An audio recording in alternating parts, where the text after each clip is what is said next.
Открытие в Ингушетии удаленного рабочего места Российского банка поддержки малого и среднего предпринимательства МСП Банк обсудили сегодня на встрече главы региона с заместителем правления Арсаном Демельхановым. В ней также приняли участие первый вице-премьер Олег Фурсов и другие. Глава региона отметил, что в Ингушетии уделяется серьезное внимание созданию благоприятных условий для развития малого и среднего бизнеса, выразив надежду на дальнейшее расширение связи, переход на качественно новый уровень взаимоотношений с кредитными организациями. В последние годы Фонд поддержки предпринимательства Ингушетии совместно с региональным правительством работали в направлении повышения юридической и финансовой грамотности местных предпринимателей. Со своей стороны Демельханов отметил, что открытие в Ингушетии удаленного рабочего места МСП Банк расширит доступ субъектов малого и среднего бизнеса республики к программам льготного кредитования. МСП Банк это будет способствовать развитию предпринимательской и инвестиционной деятельности. Нашли время сегодня, приехали и, наверное, объезжаете все субъекты, потому что в нынешней ситуации важность малого и среднего бизнеса подготовить пакет документов для банков.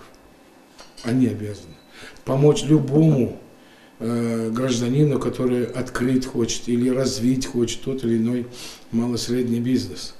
Вплоть до того, что писать заявление, оформлять заявление, юридическую помощь оказывать.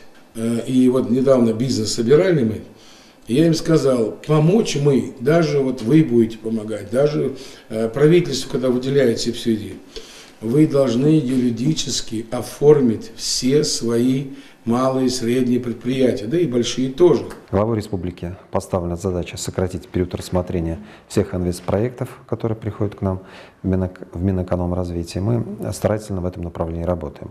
Я должен отметить, что у нас создано единое инвестиционное окно, которое принимает документы от инвесторов и сопровождает их на всех этапах претворения в жизнь. В настоящий момент у нас более 40 инвестиционных проектов находится в работе. Часть из них уже получили инвестиционные паспорта, инвестиционные свидетельства. По оставшимся проектам сегодня вот в кабинете у главы был такой очень серьезный разговор, детальное рассмотрение, и мы рады, что МСП Банк заинтересовался теми инвесторами, которые планируют работать на территории Республики Ингушетия. В рамках разговора с главой было отмечено, что МСП Банк предлагает экспресс-кредиты. Такая программа действует у нас с сентября прошлого года. Воспользовалось достаточно много граждан Ингушетии этими услугами. Они хороши тем, что в течение 72 часов МСП Банк рассматривает заявку от 50 тысяч рублей до 10 миллионов рублей.